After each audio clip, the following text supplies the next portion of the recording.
बांग्लादेश के दो बड़े मंत्रियों ने भारत को लेकर अपने देश का रुख बताया है। समस्या ये है कि दोनों के मतों में विरोधाभास है। एक नेता भारत को दखल ना देने की चेतावनी दे रहे हैं तो दूसरे नेता दोस्ती की मिसालें दे रहे हैं। खबर का एक सिरा यह भी है कि जिस पत्र में शेख हसीना ने बांग्लादेश का जिम्मेदार अमेरिका को ठहराया था, व्हाइट हाउस ने उसका जवाब दे दिया है। कुल मिलाकर खबर के तीन किरदार हैं, भारत, बांग्लादेश और अमेरिका। तीनों को समझाएंगे, लेकिन शुरुआत करते हैं उस हिदायत से जो बांग्लादेश ने भारत को दी है। दैनिक भास्कर से जुड़े वैभव पलनीटकर ने एम सखावत हुसैन से बातचीत की। हुसैन बांग्लादेश में अंतरिम सरकार के होम अफेयर्स के सलाहकार हैं। बांग्लादेश में तख्ता पलट, अंतरिम सरकार का निर्माण, अल्पसंख्यकों के खिलाफ हिंसा, ये कुछ मुद्दे हैं जिन पर भारत सरकार की नजर है।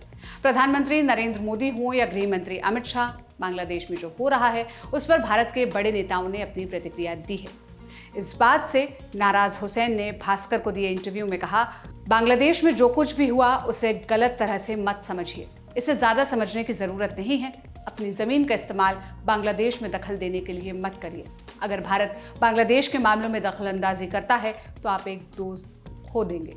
ये भारत की अर्थव्यवस्था के लिए भी अच्छा नहीं है। इंटरव्यू में हुसैन ने पीएम मोदी और हसीना के भारत में रहने पर भी बात की। उन्होंने कहा, वो बड़े नेता हैं, दुनिया भर के लोग उन्हें जानते हैं। भारत भी बड़ा देश है। भारत खुद भी अपनी आंतरिक समस्याओं से परेशान है। उसे समझना चाहिए कि बांग्लादेश में दखल देना उसके खुद के लिए बुरा है। 21वीं सदी है, किसी दूसरे देश के मुद्दों पर दखल देना आसान नहीं है। बांग्लादेश को अकेला छोड़ दें। भारत हमारा पड़ोसी देश है, इस नाते हम उसकी मदद चाहते हैं, लेकिन हमारे आंतरिक मामलों में दखल ना दें।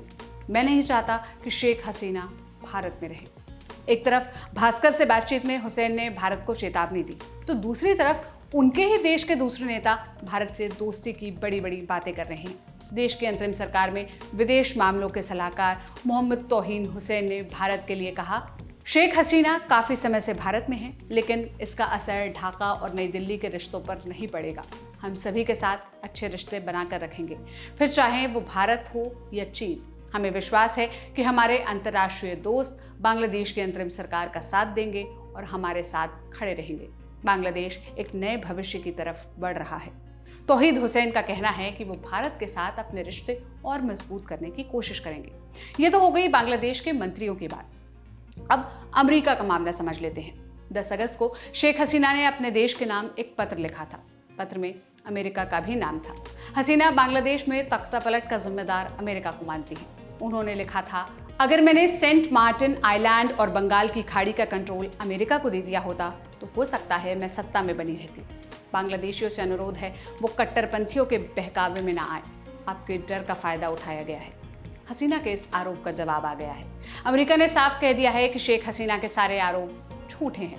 व्हाइट हाउस के प्रेस सेक्रेटरी करीन जीन पियरे ने कहा, इन सब का अमेरिका से कोई संबंध नहीं है। बांग्लादेश की घटनाओं में अमेरिका का हाथ होने की बात अफवाह है। इस बात में जरा भी सच्चाई नहीं है। बांग्लादेश में किसकी सरकार रहेगी इसका फैसला वहां की जनता को करना है। हमारा मानना है कि बांग्लादेशियों को अपनी सरकार का भविष्य खुद तय करना चाहिए। आगे भी अगर अमेरिका पर कोई आरोप लगाता है तो हमारा जवाब यही रहेगा।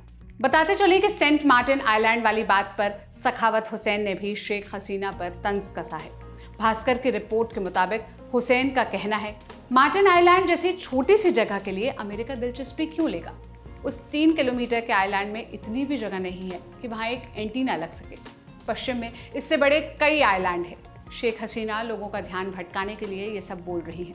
उनकी ये बात बहुत हास्यास्पद है। सखावत हुसैन ने भारत को लेकर जो बयान दिया और अमेरिका को लेकर जिस तरह से अपना पक्ष जाहिर किया, उस पर आप क्या कहना चाहते हैं कमेंट में ज़रूर बताइएगा। ये सारी जानकारी जुटाई मेरी साथी विभावरी ने। मेरा नाम सोनल है। देश और दुनिया की तमाम खबरों के लिए ललन टॉप देखते रहिए। शुक्रिया।